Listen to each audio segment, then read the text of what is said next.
আজমলে কালি এখন সভাত কৈছে যে যদি মহাজোঁট তেওঁলোকৰ চৰকাৰ হয় তেতিয়াহ'লে এক ঢাকাত আপোনাৰ মাদ্ৰাজা লৈ আহিব। চাওক বিজেপি চৰকাৰে কৈ আছে যে আমি এক ঢাকাত মেডিকেল কলেজ খুলিম, ঠিক আছে। আজমলে কৈ আছে এক ঢাকাত মাদ্ৰাছা খুলিম। এতিয়া অসমৰ ৰাইজে সিদ্ধান্ত লওক যে কংগ্ৰেছে কাৰ লগত মিত্ৰতা কৰিছে। আজি কংগ্ৰেছক ভোট দিয়াৰ অৰ্থ কি আছে? আজি ডিব্ৰুগড়, লখিমপুৰ, শিৱসাগৰ, যোৰহাট প্ৰথম ফেজত যিখিনি জিলা ইলেকশ্যনত যাব তেওঁলোকৰ সুবিধাৰ বাবে আজি এটা ডাঙৰ তুলনামূলক আহি পৰিছে যে বদৰুদ্দিন আজমলে কৈছে যে মাদ্ৰাছা খুলিম, আমি কৈছোঁ আমি মেডিকেল খুলিম, ইঞ্জিনিয়াৰিং খুলিম, ইউনিভাৰ্চিটি খুলিম। এতিয়া ৰাইজে সিদ্ধান্ত লওক যে অসমখন তেওঁলোকে কোনফালে লৈ যাব খুজি আছে।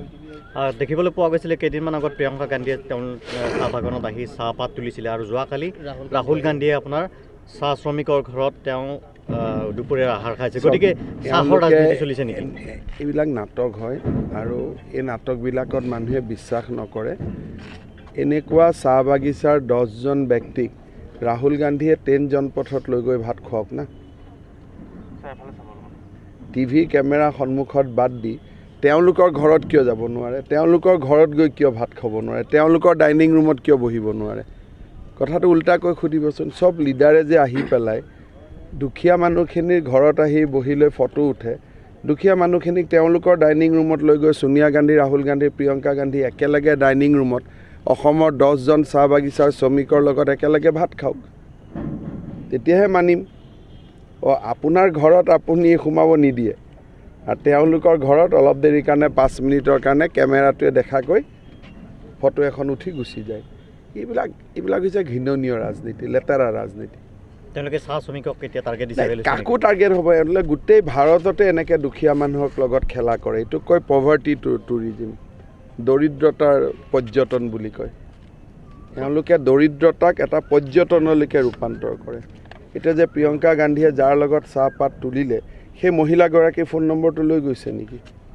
তেওঁৰ লগত কেতিয়াবা ফোনত ভৱিষ্যতে কথা পাতিব নেকি? এইবিলাক হৈছে মই নাজানো। এইবিলাক আজিৰ আমাৰ মিডিয়া এইবিলাক দেখুৱাবই নাপায়, কাৰণ এইবিলাকতো টুপি হয়। अरे कांग्रेस को कौन ख्याल कर रहा है? अरे मैं एटा कथा कलो নহয়, এতিয়া অসমত এইবিলাক কথা একো নাই। ইয়াতে দুটা সভ্যতাৰ যুদ্ধ চলি আছে। আছু তাছু সব গ্যালাৰী বাহিৰত আছে।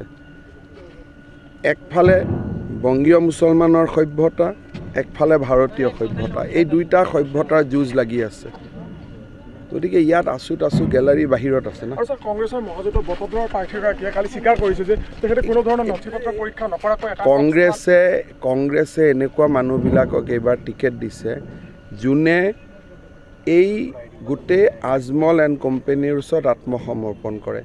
আজি আমি তেওঁৰ ওপৰত FIR দিবৰ কাৰণে অসমৰ ৰাইজক অনুৰোধ কৰিছোঁ যে বটদ্ৰৱাৰ কেণ্ডিডেটগৰাকীয়ে অফিচাৰ থাকোঁতে মানুহক চেক নকৰাকৈ NRC আৰু ভোটাৰ লিষ্টত নাম সোমাই দিয়া বুলি গৌৰৱ কৰি আছে। এতিয়া এই বিষয়টোৰ ওপৰত মই অসমৰ ৰাইজক অনুৰোধ কৰিম যে ৰাইজে এজাহাৰ দিব লাগে আৰু ভদ্ৰ মহিলাগৰাকীৰ ওপৰত আমি চৰকাৰ আহিলে ব্যৱস্থা ল'ম।